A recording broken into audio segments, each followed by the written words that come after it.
संयुक्तं नित्यं ध्यायन्ति योगिनः कामदं मोक्षदं चैव ओंकाराय नमो नमः।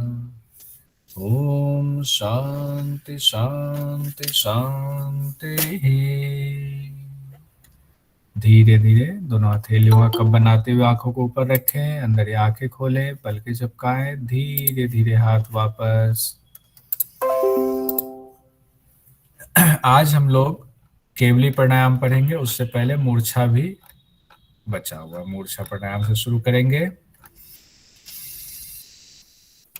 मूर्छा प्राणायाम से पहले सब लोग, इसमें ज्यादातर लोग योग करते हैं, कराते भी हैं, बहुत कम लोग होंगे जो योग का अभ्यास नहीं करते होंगे किन्हीं कारण से। तो अभी जैसे हम लोगों ने कक्षा की शुरुआत की, उसमें कहा कमर गर्दन सीधी कर लें, आंखें कोमलता से बंद करें। उसके बाद कहा था कि श्वास, लंबी गहरी श्वास लें, धीरे धीरे छोड़ें। तो आज जो हम लोग केवली प्राणायाम पढ़ेंगे मूर्छा के बाद, उसमें उसी श्वास की क्रिया के बारे में उसका पूरा विस्तार से बताया गया है, उसको देखेंगे।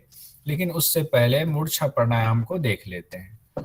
मूर्छा प्राणायाम से यहाँ अर्थ कई बार लोग लगाते हैं कि शरीर मूर्छित हो गया, इसका अर्थ लगाते हैं, जबकि ये आप लोग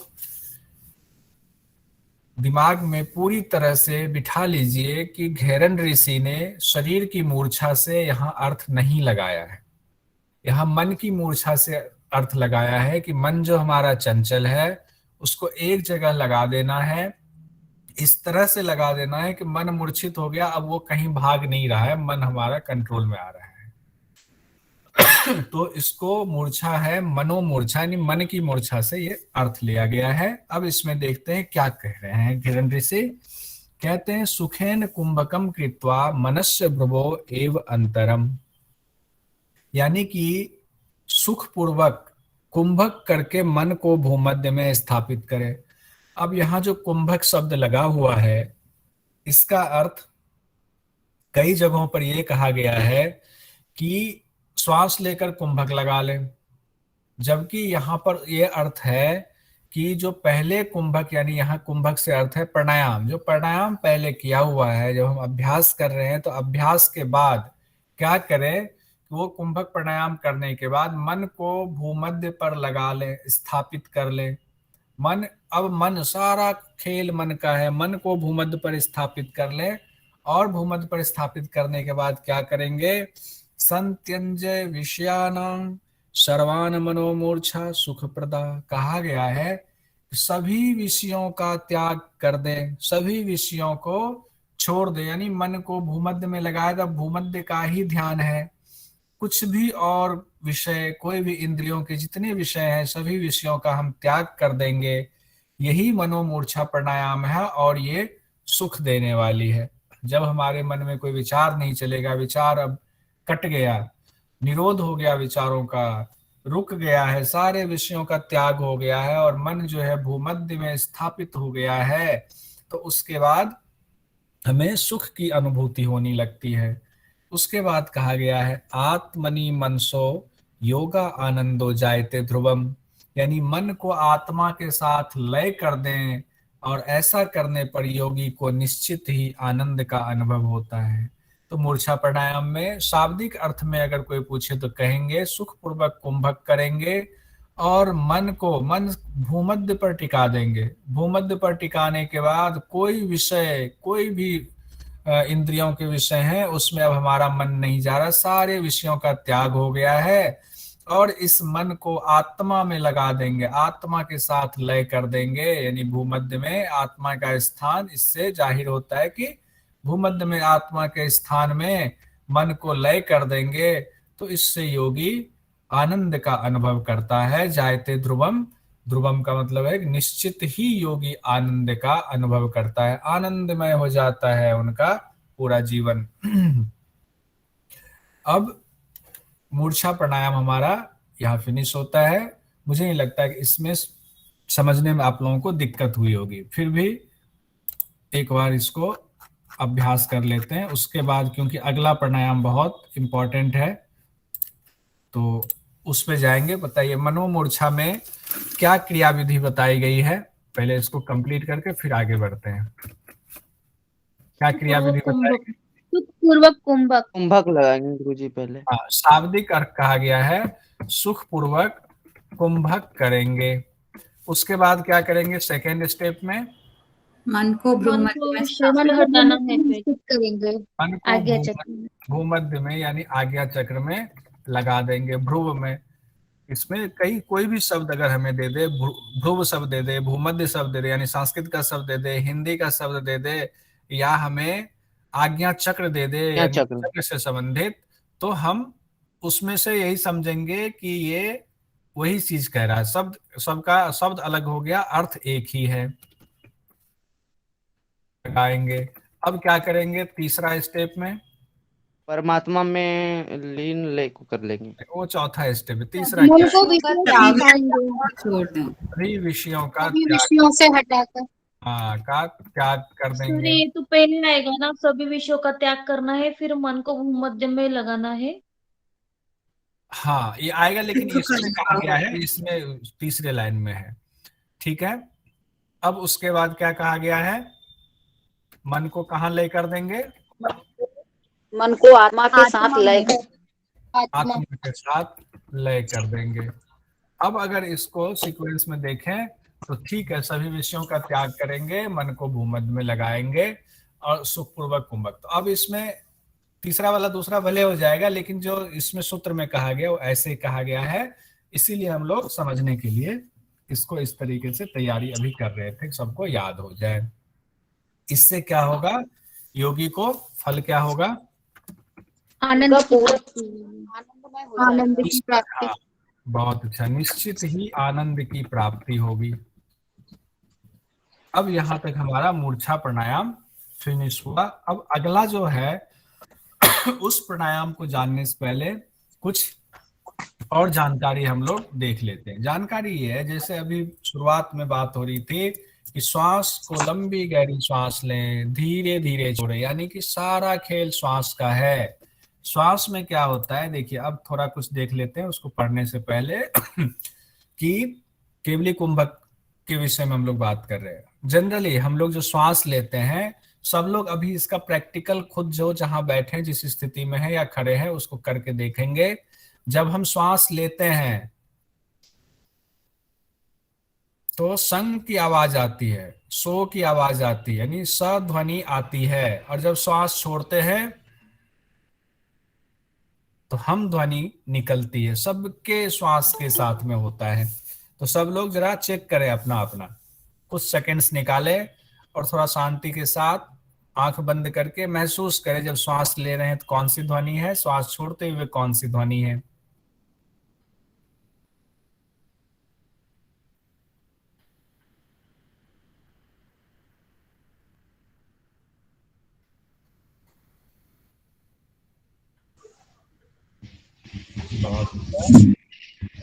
पुष्पा जी बताइए। सोहम, सोहम तो श्वास लेते समय कौन सी ध्वनि है? लेते समय सो हो जाएगा, मतलब छोटे से हम। आपने महसूस करा क्या, ऐसा हुआ क्या? ये जो लिखा हुआ है क्या सही? नहीं नहीं, ऐसा होता है सर, मैं प्राणायाम करती ना। ठीक है, तो सब और लोग आर आर रविशंकर का प्राणायाम करती ना मैं, जब होता है। ठीक है, ऐसे भी आप जब सोहम के साथ में सम, यानी कि श्वास लेते हैं तो एक सम की आवाज आती है, जब श्वास छोड़ते हैं हम की ध्वनि से श्वास निकलती है। ये चलता रहता है क्रम, भले ही हम ध्यान दें चाहे ना दें, ये क्रम चलता रहता है। ये ध्वनि अपने आप श्वास के साथ चलती रहती है, हर श्वास के साथ। अब क्या होता है, हम 24 घंटे श्वास लेते हैं, ऐसा तो है नहीं कभी श्वास बंद कर दिया। अलग बात है जब कुंभक करते हैं तो बंद कर, लेकिन 24 घंटे हम श्वास लेते हैं। तो 24 घंटे हंस मंत्र का जाप अपने आप चलता रहता है, इसमें हमारा कोई योगदान नहीं है, ये प्रभु का दिया हुआ है और ये चलता ही रहता है। तो इसमें क्या होता है, 24 घंटे में 21,600 बार इसका जाप हो जाता है। कैसे 21,600 बार जाप हो जाता है? कहा इसमें इन्होंने अनुमान ये लगाया है, एक आदमी 1 मिनट में तकरीबन 15 बार श्वास लेता है, यानी 15 बार श्वास लेगा। तो अगर उस हिसाब से कैलकुलेट करें तो 60 मिनट में 15 से गुना कर दें उतना, और जब पूरा कैलकुलेट कर लेंगे 24 घंटे का, तो 21,600 बार ये श्वास की क्रिया होती है। ये एक उन्होंने कैलकुलेशन, जेनरिक कैलकुलेशन निकाला है। अब इसमें किसी का थोड़ा ज्यादा हो सकता है, किसी का कम हो सकता है। कम क्या हो, किसका होगा? जो जिनका योग का अभ्यास बहुत अच्छा है, श्वास 15 से कम है, उसका जो है कम हो जाएगा। जिसका श्वास बहुत छोटा है, रोग बीमारी है, कोई हार्ट की प्रॉब्लम है, जल्दी जल्दी श्वास लेते हैं, उनका बढ़ जाएगा, उनकी संख्या और बढ़ जाएगी। लेकिन एक ये सामान्य मनुष्य के लिए उन्होंने लिया हुआ है कि 15 बार हम 1 मिनट में श्वास लेते हैं, तो ये 24 घंटे में 21,600 बार श्वास लिया जाता है। और ये 21,600 बार अपने आप हंस मंत्र का जाप होता रहता है। अब देखिए यहां से सवाल आ जाएगा। एक तो सवाल ये आ सकता है कि श्वास लेते समय कौन से मंत्र का कौन सी ध्वनि निकलती है, और श्वास छोड़ते समय कौन सी ध्वनि निकलती है। दो सवाल यहां से हो गया। और सवाल निकलता है 24 घंटे में घेरन ऋषि के अनुसार हम कितनी बार हंस मंत्र का जाप करते हैं, तो 21,600 बार हो जाएगा। तो यहां तक हम लोग समझ गए, मुझे लगता है इसमें कोई कंफ्यूजन नहीं है। उसके बाद हम लोग आगे बढ़ते हैं। अब इसमें जो पूरा जो केवली कुंभक का मूल है वो दो चीज है कि संख्या और लंबाई, यानी श्वास को संख्या और लंबाई से उम्र पर जाल दिया है। कहा गया है कि अगर हंस मंत्र की संख्या ज्यादा होगी, यानी कि हम 21,600 से और ज्यादा बार हंस मंत्र का जाप कर रहे हैं, अपने आप हो रहा है, कर नहीं रहे, अपने आप हो रहा है, तो हमारी उम्र कम हो जाएगी। यानी कि श्वास छोटी हो गई तो उम्र कम हो गई। और अगर हंस मंत्र की संख्या कम होगी अपने आप, यानी कि कम श्वास हम लेंगे, तो उम्र बढ़ेगी। इसका पूरा निचोड़ यही है। ठीक है। अब केवली प्राणायाम में ये बताया गया है कि हम ऐसा कौन सा अभ्यास करें, कैसे करें कि हंस मंत्र की संख्या कम हो जाए। ठीक है, कोई कंफ्यूजन नहीं होगी यहां तक। तो पूरा विधि इसलिए बताया गया है कि हमारी उम्र बढ़े। अब इसमें है, इसमें बताया गया कि हमारा जो स्थूल शरीर है, सूक्ष्म शरीर, स्थूल शरीर, कारण शरीर, कई शरीर होते हैं। तो हम वैसे तो 3 शरीर, कारण शरीर, स्थूल शरीर और सूक्ष्म शरीर है। तो इसमें कहा गया जो स्थूल शरीर आपका है, हर आदमी का अपनी अंगुल से 96 अंगुल माप का होता है। चाहे वो 6 फीट का है उसका भी, चाहे 5 फीट का है उसका भी, उसकी अपनी अंगुल से 96 अंगुल का माप होगा उसके शरीर का। तो ये सवाल आता है कि शरीर का माप घेरन ऋषि के अनुसार कितने अंगुल का होता है, तो 96 अंगुल का होता है। ठीक है, वैसे भी 96 अंगुल का ज्यादातर जगहों पर यही कहा गया है। अब कहा गया है, ये तो हो गई लंबाई, पहले उन्होंने श्वास की संख्या के बारे में बताया गया है। अब लंबाई पहले शरीर की बता दिया अंगुल से, अब श्वास की लंबाई। तो दो चीजें मैंने पहले बताया कि श्वास की संख्या और श्वास की लंबाई दोनों इसमें इंपॉर्टेंस रखता है केवली कुंभक में। अब कहा गया स्वाभाविक तौर पर, जैसे हम लोग हैं, सामान्य इंसान हैं, तो स्वाभाविक तौर पर बैठे हुए हैं, तो हमारी 12 अंगुल शरीर से श्वास बाहर जाती है। इसमें बिल्कुल सटीक ध्यान रखिएगा, ये 12 अंगुल, क्योंकि बेस यही है। इससे कम और ज्यादा पे हमारा उम्र का घटना बढ़ना डिपेंड करता है। तो सवाल आ सकता है, स्वाभाविक तौर पर वायु कितने अंगुल शरीर से बाहर जाती है? तो जवाब हमारा होगा, MDY के एक भी स्टूडेंट का ये गलत नहीं होना चाहिए कि स्वाभाविक तौर पर वायु 12 अंगुल शरीर से बाहर जाती है। ठीक है। और इसमें भी सवाल आएगा जो ऊपर बताया, शरीर का माप कितना अंगुल है, तो 96 अंगुल है। उसके बाद कहा गया है कि अलग अलग क्रिया विधि में वायु की माप अलग हो जाती है। वायु शरीर से बाहर निकलती है वो अलग अलग होती है। जैसे कहा गया है कि जब हम गाना गाते हैं, गायन का अभ्यास करते हैं, 16 अंगुल बाहर निकलती है। भोजन करते हैं तो 20 अंगुल निकलती है। चलते हैं तो 24 अंगुल बाहर जाती है। नींद में ज्यादा बता दिया है, 30 अंगुल बता दिया है कि नींद में हम 30 अंगुल श्वास हमारी वायु बाहर निकलती शरीर से। मैथुन में बता दिया है 36 अंगुल बाहर निकलती है। और उसके बाद कहते हैं कि व्यायाम में तो और भी ज्यादा, जब और एक्सरसाइज वगैरह करते हैं, व्यायाम करते हैं, तो उसमें और भी ज्यादा वायु बाहर जाती है। अब देखिए इसमें जो पहले भी कहा फिर एक बार देखते हैं। स्वाभाविक तौर पर वायु 12 अंगुल से ज्यादा होने पर, जब वायु 12 अंगुल से ज्यादा होगी तो आयु का क्षय होगा, आयु कम होगी। और 12 अंगुल से कम होने पर, वायु अगर 12 अंगुल से कम निकल रही बाहर तो आयु बढ़ती है। यानी श्वास की संख्या और लंबाई, ये दोनों चीजें बहुत मायने रखती है। तो अब हम लोग देखते हैं कि इसमें क्या कहा गया है। मूर्छा हो गया। अब हम लोग केवली के सूत्र में जाते हैं कि सूत्र में क्या कह रहे हैं। सूत्र में कह रहे हैं केवली प्राणायाम में, हकारेन वहिर्याति सकारेन विषेत पुनः, यानी कि हम ध्वनि के साथ श्वास बाहर जाती है और सम ध्वनि के साथ श्वास अंदर आता है। अब देखिए हा, अभी हम लोगों ने बात किया था, तो श्वास छोड़ रहे हैं तो हा ध्वनि है, श्वास ले रहे हैं सम ध्वनि है, श्वास छोड़ते हुए हम ध्वनि है। इसको दिमाग में बिठा लेंगे। अब कहते हैं षट ये हंसा हंस जप है क्या, जाप है क्या? ये अजपा वाला हंसा जाप है। हंस जाप बिल्कुल है। सही कह रहे हैं, अजपा ही है। अजपा जप जिसको कहते हैं, जो अभ्यास हम लोग जगह जगह करते भी योग संस्थानों में, उसी का यहीं से लिया गया है वो, तो उसी को हम लोग पढ़ रहे हैं। अब कहते हैं षट शतानि दिवारात्रो सहस्राणि एक विंशति। कहा गया है कि दिवारात्रो यानी दिन रात मिला के, सहस्त्राणी एक विंशति 21,000, षट शतानी 600, यानी कि पूरे 24 घंटे में दिन रात मिला करके 21,600 बार हम लोग इस मंत्र का जाप करते हैं। उसके बाद कहा गया है अजपा नाम गायत्री जीवो जपति सर्वदा। अब इसको ये जो मंत्र है, हंग और संग यानी ह और स, इसको अजपा नाम दिया गया है, अजपा गायत्री कहा गया है। कहा गया है कि जीव हमेशा सर्वदा, यानी जब पैदा होता है और मरने से पहले तक, ये अजपा गायत्री का जाप करता रहता, अपने आप चलता रहता। यहाँ से भी सवाल आ जाएगा कि अजपा गायत्री का जाप जीव कब करता है, तो सर्वदा करता है, हमेशा वो चलता ही रहता है, कभी रुकता नहीं। वो रुक गया तो शरीर खत्म, मृत्यु हो जाएगी, यानी मृत्यु के बाद ही रुकता है। अब कहा जाता है, अब अगला है मूलाधारे। यहां से भी एक सवाल निकलेगा, देखिएगा। एक तो इसका नाम केवली को अजपा गायत्री भी नाम कहा गया है। अब अगला है मूलाधारे यथा हंस तथा ही हृदय पंकजे तथा नासापुट द्वंद्वे त्रिभी हंस समागम है।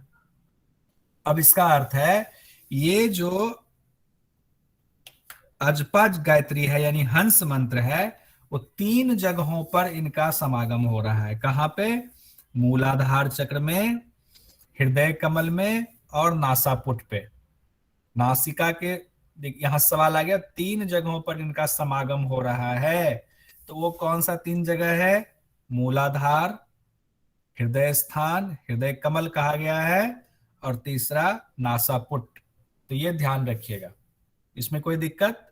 एक ऊपर एक नीचे कर लीजिए, नासापुट ले लीजिए जहां श्वास ले रहे हैं, और एक सबसे नीचे मूलाधार चक्र हमारा हो गया, बीच में हृदय कमल कर लीजिए। तो ये 3 जगहों पर हंस मंत्र यानी अजपा गायत्री का समागम होता है। ये मंत्र चलता रहता है। अब कहा गया है क्षणवती अंगुली मानम शरीरम कर्म रूपकम, यानी कि ये जो शरीर है, ये स्थूल शरीर है, उसका माप क्षणवती 96 अंगुली मानम है, यानी 96 अंगुल माप है। जो अभी स्लाइड में हम लोगों ने चर्चा की थी कि शरीर का माप कितना अंगुल है, कितने फिंगर है, तो 96 फिंगर का हमारा माप है शरीर का, घेरन ऋषि कहते हैं। अब कह रहे हैं देहाद बहिर्गतो वायु, देहाद बहिर्गतो वायु स्वभावतः 12 अंगुली। कहते हैं स्वाभाविक तौर पर जो वायु निकलती है, जो श्वास लेते छोड़ते हैं, वो एक सामान्य इंसान का 12 अंगुल तक बाहर जाती है वो श्वास। उसके बाद कहते हैं गायने 16 अंगुल्यो, यानी गायन में 16 अंगुली बाहर निकलती है। भोजन विंशति, भोजने विंशति तथा भोजन में 20 अंगुल बाहर निकलती है। चतुविशंग अंगुली पंथे, यानी मार्ग चलने में, जब रास्ता हम चलते हैं, चलने में 24 अंगुली, यहाँ कुछ गलत तो नहीं हमने दे दिया 24 अंगुल वाला, हाँ चलने में ठीक है, चलने में 24 अंगुल श्वास बाहर निकलती है। निद्रायांग त्रिंशद अंगुली, यानी निद्रा में जब हम सोते हैं नींद में तो 30 अंगुल श्वास बाहर निकलती है। मैथुने षड त्रिश दुक्तंग, मैथुन में 36 अंगुल श्वास बाहर निकलती है। और व्यायाम में तो व्यायामे च ततो अधिकम, व्यायाम में तो उससे भी ज्यादा श्वास बाहर निकलती है। यहां तक कोई दिक्कत नहीं है, यानी जितनी मेहनत कर रहे हैं उतनी श्वास ज्यादा निकल रही है, एक नींद को छोड़ करके। अब कहा गया स्वभावे अस्य गते न्यूनतम परमाणु प्रवर्धते, परम आयु प्रवर्धते।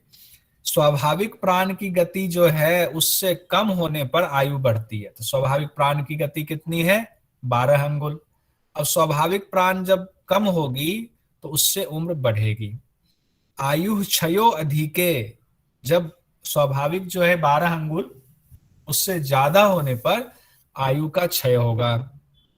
प्रोक्तो मारुते च अंतरात गते, जब तक प्राणवायु शरीर में चलती है ना, तब के बारे में कह रहे हैं। प्रोक्तो मारुते च अंतरात गते तस्मात् प्राणे स्थिते देहे मरणम नहीं जायते, यानी कि जब तक शरीर में मारुत यानी प्राणवायु चल रही है तब तक प्राण देह में स्थित रहता है और मृत्यु नहीं होती है। तो अब कहते हैं कि जब प्राण वायु यानी स्वाभाविक जो हमारी गति है प्राण की, उससे कम होने पर आयु बढ़ेगी और अधिक होने पर आयु क्षय होगी, यानी कि उम्र हमारी कम हो जाएगी। अब कहते हैं यावत जीवम जपेत मंत्रम अजपा संख्य केवलम, मनुष्य जब तक जीवित रहे केवल अजपा संख्या का जाप करता रहता है। अब ये तो अपने आप चलता है, वो तो कुछ करना नहीं है, आप नहीं भी करोगे तो भी अजपा चलता ही रहता है। हंस मंत्र का जाप, जो अजपाजप जिसको कहते हैं, यानी अ मतलब नहीं, जपने की जरूरत ही नहीं, वो तो अजपा है, वो चलता ही रहता है, वो रुकना आपके हाथ में नहीं है, तो ये चलता है। अब कहा गया है अध्य अवधि धृतंग संख्या विभ्रमम केवली कृते। अब यहाँ पे मेन आए हैं। अब गिरन ऋषि कहते हैं कि जितनी संख्या निर्धारित की गई है, अगर केवली प्राणायाम करते हैं, केवली कुंभक करते हैं, तो उस संख्या में परिवर्तन हो जाता है, विभ्रमम हो जाता है। यानी कि संख्या, यानी कि अब जो श्वास बढ़ाने की बात है, यानी श्वास की संख्या कम करने की बात है, श्वास की लंबाई कम करने की बात है, उसके बारे में घिरन ऋषि बताते हैं कि केवली कुंभक करो। उससे क्या होगा कि उसमें संख्या में परिवर्तन होगा। तो कह रहे हैं कैसे क्या करें, जरा और आगे बताइए। अब उसमें केवली च अजपा संख्या द्विगुना च मनोन्मनी, अजपा से 2 गुना जाप करने पर आनंद उत्पन्न होता है। अजपा से 2 गुना जाप करने पर आनंद उत्पन्न होता है। अब कहते हैं कैसे करेंगे, उसका अब तरीका बता रहे हैं। नासाभ्याम वायु आकृष्य केवलम कुंभकम चरेत, कहते हैं दोनों नाकों से वायु खींचकर यानी पूरक करके कुंभक करें। यही केवली कुंभक है कि श्वास भरा और श्वास को रोक लिया, कुंभक कर लिया।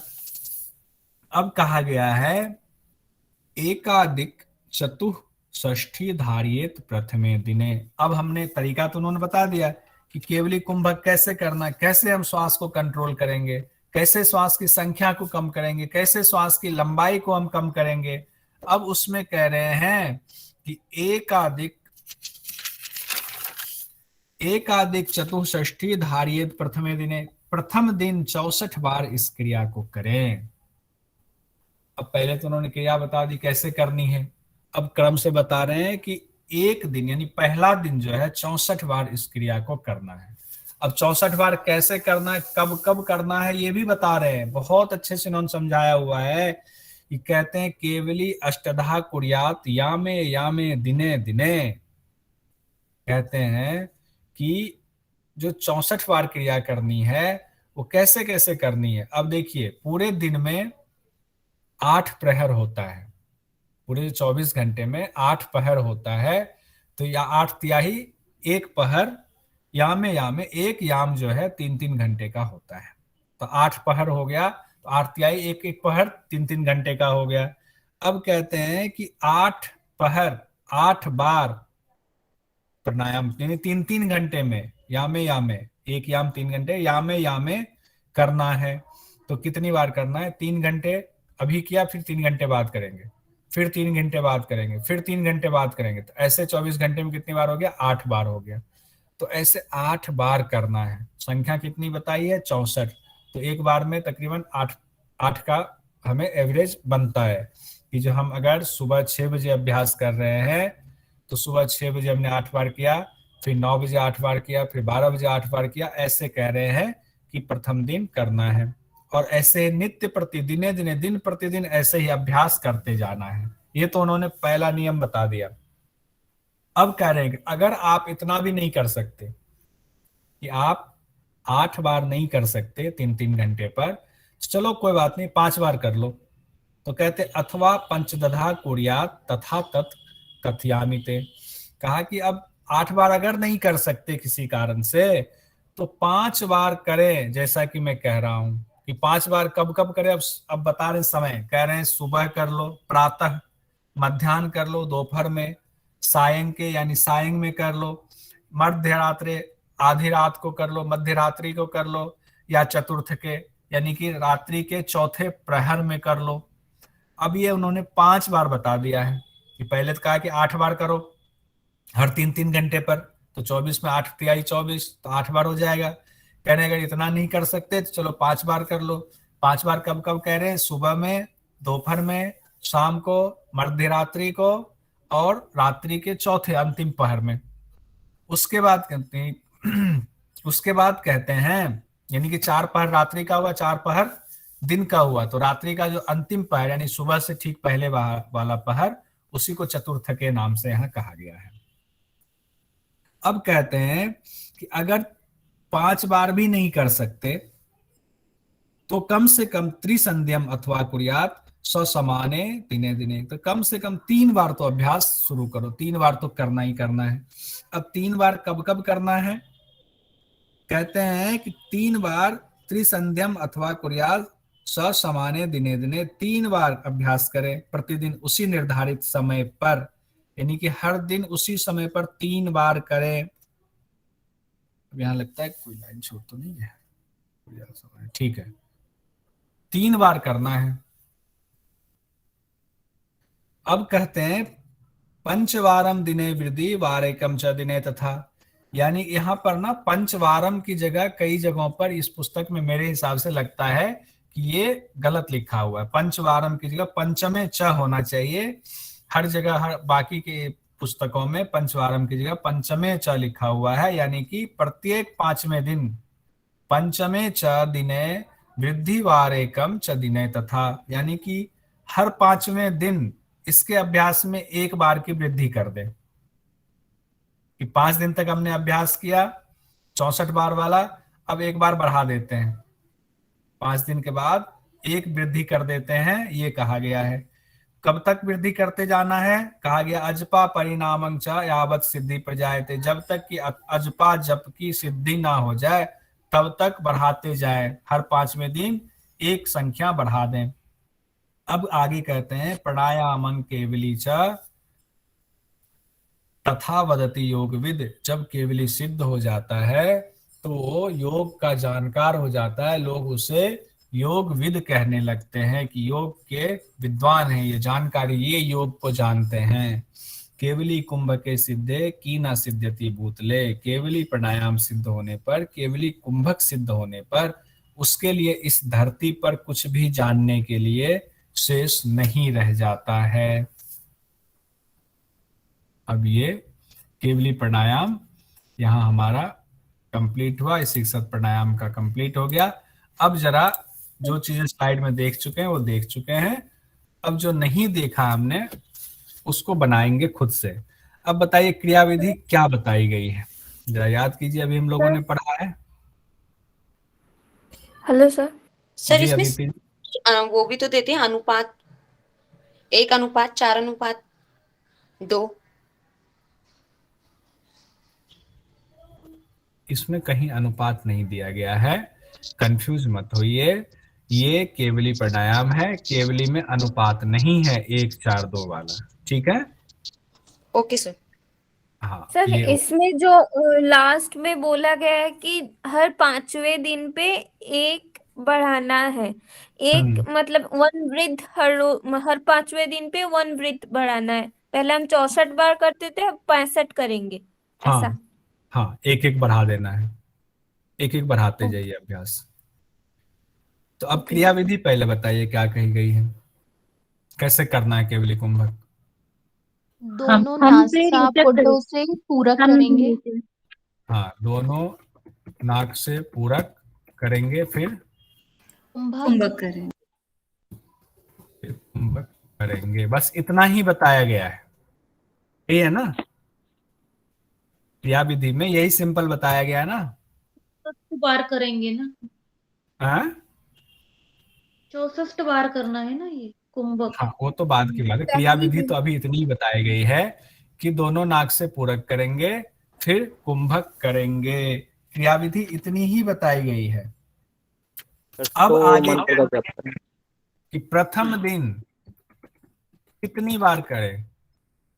64 बार। 64 64 64 64 64 बार।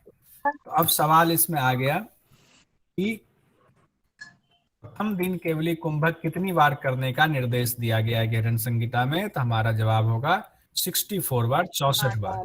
मुझे लगता है अभी जो इससे पहले आपने कहा था 1 4 2 का रेशियो, शायद ये 64 देख करके शायद आपके दिमाग में आया होगा। अब आगे बढ़ते हैं। अब कहा है कि टोटल कितनी करना है पूरे दिन में। आप 8 बार। 8 बार हर 3 याम में 1 बार। 3 घंटे में 8 बार करना है पूरे दिन में। कितनी देर में, कितने कितने घंटे में? 3 घंटे में।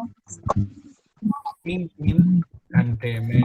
या तो आपको घंटे में सवाल पूछते तो 3 घंटे में और 8 बार, और या आपको पूछ दे याम कि हर याम के बाद एक याम क्या है, फिर दूसरे याम में, फिर तीसरे याम में, यानी 24 घंटे तक आपको करना है 8 बार। अब कहा गया है कि अगर 8 प्लीज बार माइक नहीं में कर, कीजिए, सर की आवाज नहीं आ रहा है, इको आ रहा है सर। इको आ रहा है, बाकी अब का आ रहा है? माइक चालू है ना। अच्छा हाँ, अच्छा, अभी ठीक नहीं है। आ रहा। अच्छा ठीक है। अब कहा गया है कि 8 बार तो करना है 3 घंटे में। अगर इतना नहीं कर सकते तो कितनी बार करनी है? 5 बार। 5 बार। 5 बार। ये 5 बार कब कब करनी ये बताइए। प्रातः, मध्य, सायं, मध्य रात्रि और चतुर्थ। चतुर्थ। ये तो आप देख के बोल रहे हैं, अभी तो हम लोगों ने समझा है, ऐसे सिंपल भाषा में बताइए। रात का अंतिम पहर। हाँ, ऐसे बताइए सिंपल भाषा में कि पहला अभ्यास कब बोला है, जो 5 मिनट का सुबह, सुबह। सुबह, दोपहर को, शाम को और रात को। हाँ, सुबह मध्याह्न मतलब, हाँ ये दोपहर हो गया। दोपहर, उसके बाद शाम, शाम, फिर मध्य रात्रि, मध्य रात्रि, मध्यरात्रि, और रात्रि का अंतिम पहर। रात्रि के अंतिम। ये 5 बार अभ्यास। अगर आपके लिए सवाल ये आ जाए कि घेरन ऋषि ने केवली कुंभक करने के लिए जो समय बताया है, कौन कौन सा समय बताया है, उसमें दे दे कई चीजें, तो ध्यान रखिएगा 5 है, सुबह, दोपहर, शाम, अर्धरात्रि और रात्रि का अंतिम प्रहर। उसको घुमा के भी सवाल पूछ सकता है, तो ध्यान रखिएगा 5 बार बताया। 8 बार वाला तो याद है, 3 घंटे का 8 24 घंटे का हिसाब उधर दिया है। लेकिन उसके अलावे उन्होंने कहा है कि 5 बार अभ्यास अगर नहीं कर सकते तो, और उसके बाद उन्होंने कहा है कि अगर वो भी नहीं हो सकता है तो उसी निर्धारित समय पर 3 बार तो अभ्यास कर ही लें। ठीक है जी सर। अब कहा गया है कि हर 5वें दिन अभ्यास में 1 की वृद्धि कर दें। यहां तक भी कोई दिक्कत? No sir. ठीक है। अब उसके बाद कहा गया इस तरह से जब तब तक वृद्धि करते हैं ना जब तक अजपा जप की सिद्धि ना हो जाए। क्या सिद्धि होगी? तो इसमें होगा कि आपकी श्वास अपने आप छोटी हो जाएगी। श्वास छोटी इन द सेंस की उसकी संख्या कम हो जाएगी। जो 21,600 है उससे धीरे धीरे इस अभ्यास से 21,600 से कम श्वास लेना हम शुरू कर देंगे और हमारी लंबाई जो श्वास की है वो लंबाई भी धीरे धीरे धीरे धीरे कम हो जाएगी। तो उससे हमारी उम्र बढ़ जाएगी। एक तो सिंपल जो पहले बताया गया है, लेकिन इसमें कह रहे हैं कि जब केवली कुंभक सिद्ध हो जाता है दो चीजें होती हैं। पहला ये कि लोग उनको कहते हैं ये योगविद हो गया, योगविद के नाम से लोग उनको जानने लगते हैं। और दूसरी बात क्या होती है कि उसके लिए भूतल पर अब कुछ भी यानी पूरी धरती पर कुछ भी सिद्ध करना शेष नहीं रह जाता है। ये बड़ा इंपॉर्टेंट है। यहाँ केवली कुंभक हमारा कंप्लीट हो गया।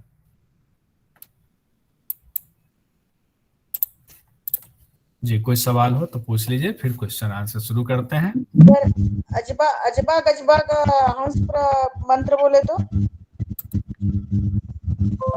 नहीं समझा क्या सवाल आपका? अजप्पा गजप अजपा हंस जब बोले ना माधी ने वो कौन सा रहता है?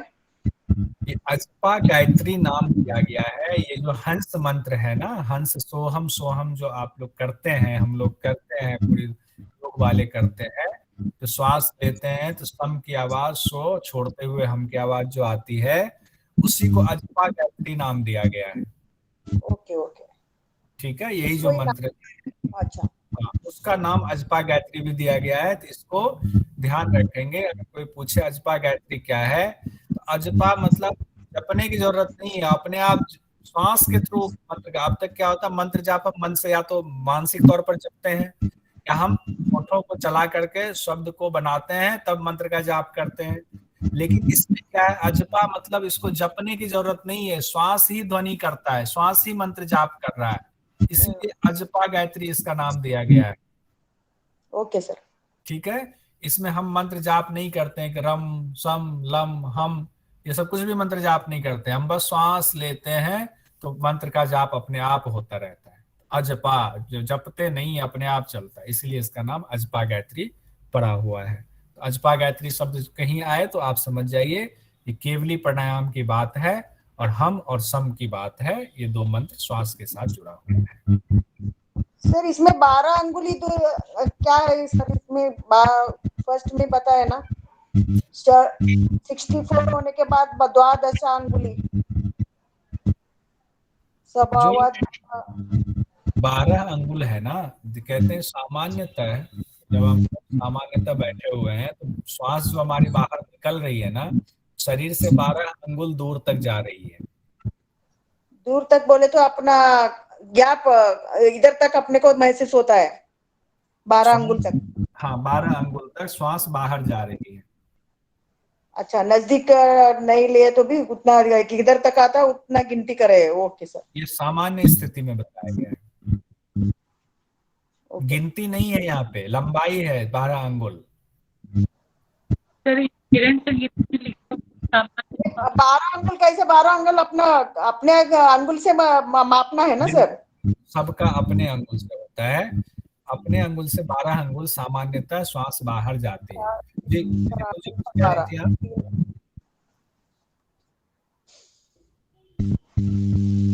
किधर तक महसूस होता है? जी आप माइक म्यूट कर देना। क्वेश्चन पूछने के बाद माइक म्यूट कर दो, सर की आंसर की आवाज नहीं आ रही। हाँ आप जो 12 अंगुल कह रहे हो ना, कंफ्यूजन नहीं होना है।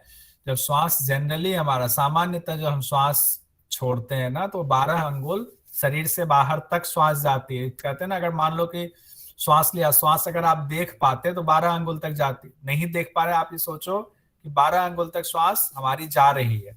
और जब हम दौड़ के आते हैं, कुछ करते हैं तो श्वास ज्यादा दूर तक जाती है।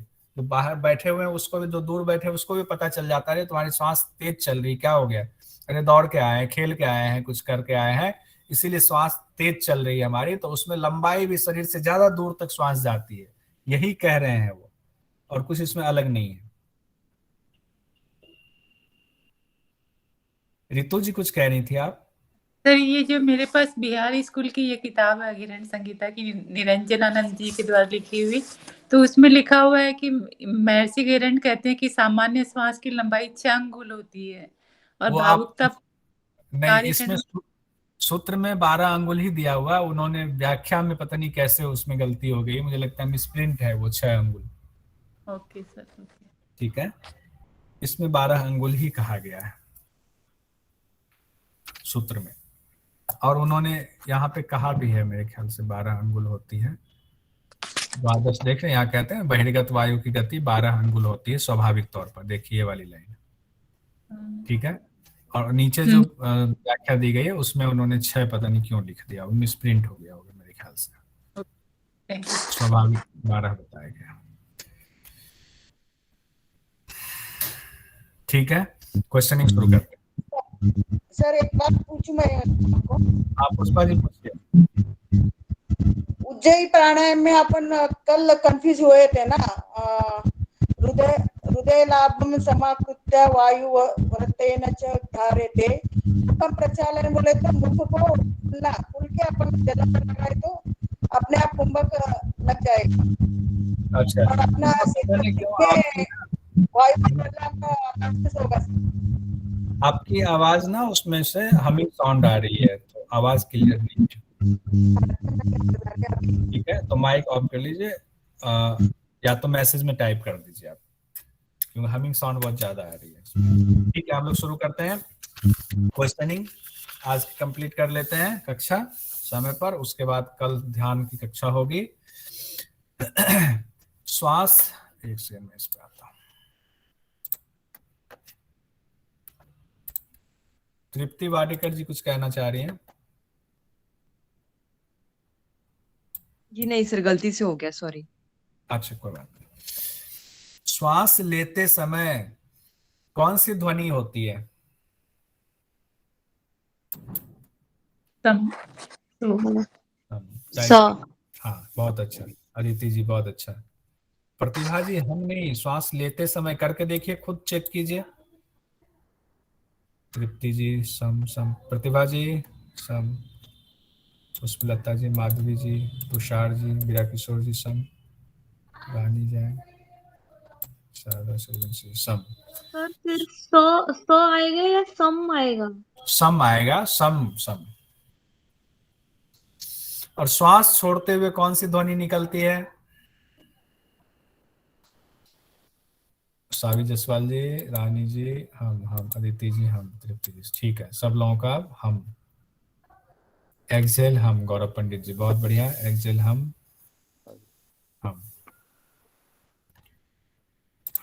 24 घंटे में कितनी बार हंस मंत्र का जाप चलता है घेरन संगीता के हिसाब से?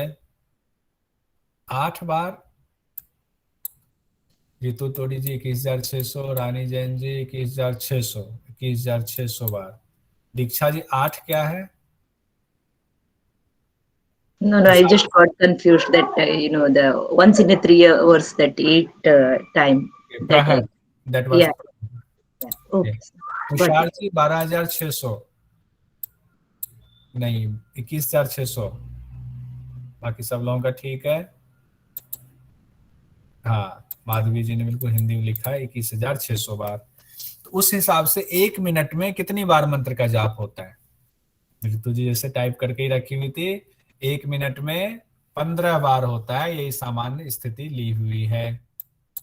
रानी जैन जी, तृप्ति जी, आयुषी जी, शिवाजी जी, शारदा जी, वीरा किशोर जी, सब लोगों ने कहा है 15 बार। माधवी जी 15, 16 नहीं, यहाँ पे 21,600 की संख्या के हिसाब से देखें तो 15 ही होगा। ठीक है, तो इसलिए 16 मत दीजिएगा। घेरन संगीता के हिसाब से हम लोग पढ़ रहे हैं, तो 1 मिनट में 15 बार होगा। ठीक है माधवी जी। 3 जगहों पर हंस मंत्र का समागम होता है ऐसा लिखा हुआ है, वो कौन से 3 स्थान हैं?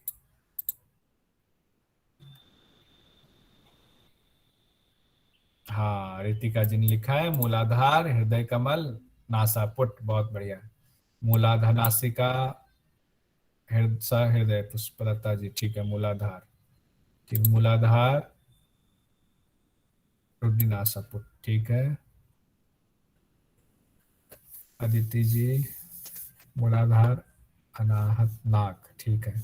शारदा जी मूलाधार हृदय नासापुट, मूलाधार हृदय नासापुट, बहुत बढ़िया। वीरा किशोर जी, प्रतिभा जी मूलाधार हृदय कमल और नासापुट, हृदय कमल नासापुट, ठीक है। इन 3 जगहों पर देखिए छोटी छोटी चीजें ऐसे ही पढ़ करके हम निकालेंगे और इसके नोट्स भी बनाइएगा आप लोग। रानी जैन जी बहुत अच्छा।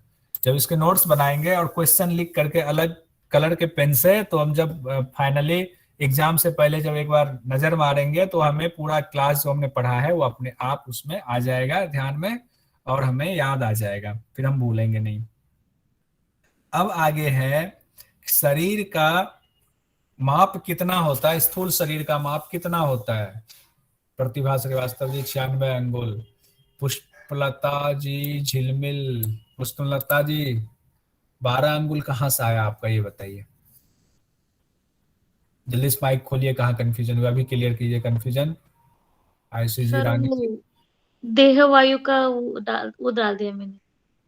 हाँ 12 अंगुल। सामान्यतः वायु जो बाहर जाती है उसके 12 अंगुल है। हमने पूछा था जो स्थूल शरीर अपना है, तो शरीर है अपना जो दिखता है शरीर, उसकी लंबाई कितनी है, आपकी शरीर की लंबाई आपके अंगुल से कितनी है, तो 96 अंगुल है। ये सवाल आ जाता है कई बार। अब आगे कहा गया है कि स्वाभाविक वायु की लंबाई कितनी है, कितनी अंगुल है जो वायु निकलती है, 12 अंगुल। तृप्ति जी, अदिति जी, प्रतिभा जी, रितु जी, शारदा, सब लोगों ने सही जवाब दिया है 12 अंगुल। वीरा किशोर जी, गौरव पंडित जी 12 अंगुल है। गायन में कितना है, गायन गायन गायन में 16। ऋतु जी बहुत बढ़िया, प्रतिभा जी, हाँ अदिति जी, शारदा जी, रितिका जी, तृप्ति। गायन में 16, दीक्षा जी, शिवानी जी बहुत बढ़िया, गायन में 16 अंगुल है। और भोजन में कितना अंगुल है, 20। ऋतु तोड़ी जी, शारदा जी, अदिति जी, रितिका जी, तुषार जी, भोजन में 20 अंगुल। शिवानी जी, दीक्षा जी, आयुषी जी बहुत बढ़िया, मीरा किशोर जी। अब बताइए निद्रा में कितना है, 30। बहुत बढ़िया। शारदा, सूर्यांश, शारदा जी, तुषार जी, रितिका जी बहुत बढ़िया। 30 यानी जब हम नींद में हैं तो 30 अंगुल वायु बाहर निकल रही है। और रास्ते में चल रहे हैं तो चलने में कितना है, 24 अंगुल। सबसे पहले रितिका जी ने दिया, बहुत बढ़िया, 24 अंगुल है। प्रतिभा जी ने पूरा लिखा 24 अंगुल। जब हम चल रहे हैं तो चलते समय जब हम वॉक कर रहे हैं तो 24 अंगुल वायु बाहर निकल रही है।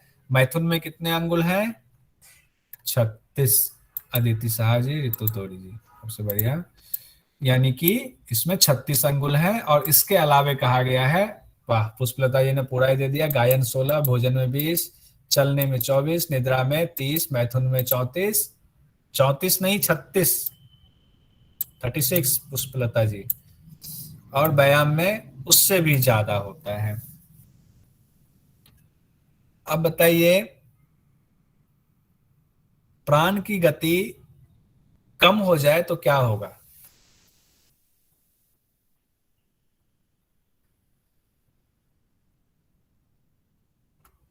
लाइफ बढ़ेगी। अदिति जी बहुत बढ़िया। आयु, सावी जी क्या आयु, आयु क्या कम या ज्यादा, आयु बढ़ेगी। श्वास की गति कम होगी तो आयु बढ़ेगी। सावी जी, शारदा जी बहुत बढ़िया, उम्र बढ़ेगा, लाइफ ज्यादा होगी। शिवानी जी बहुत अच्छा, बहुत बढ़िया। सावी जायसवाल जी, यही हमें याद करना है। और संख्या अगर ज्यादा हुई तो क्या हुआ, हंस मंत्र की संख्या ज्यादा 21,600 ज्यादा हो जाए तो क्या होगा, हाँ रितु जी बहुत बढ़िया, आयु कम होगी, आयु कम होगी। तृप्ति जी ने कहा है, आयुषी जी आयु घटेगी, मृत्यु जल्दी होगी। शारदा जी बहुत अच्छा, आयु का क्षय होगा, बहुत अच्छा, life span will reduce. Aditi ji बहुत बढ़िया, आयु कम होगी। Tushar ji decrease of life. Veera Kishore ji आयु कम होगी।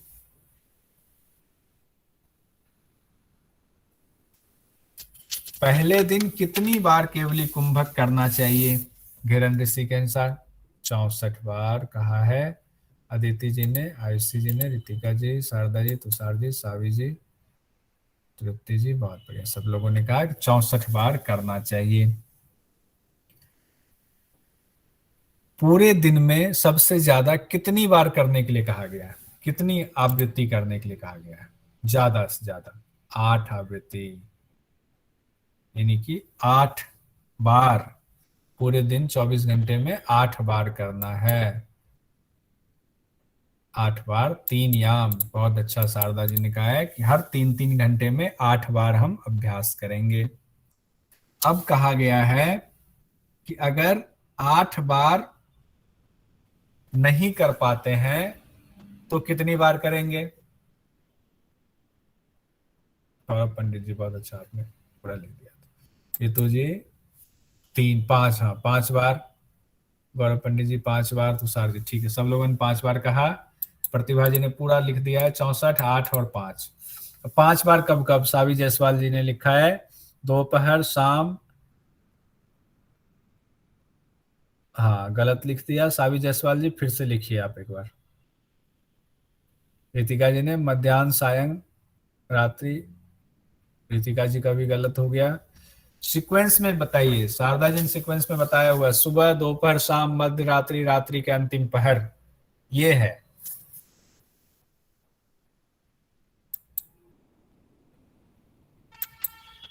ये तो 3 बार वाला तुषार जी आपने बताया।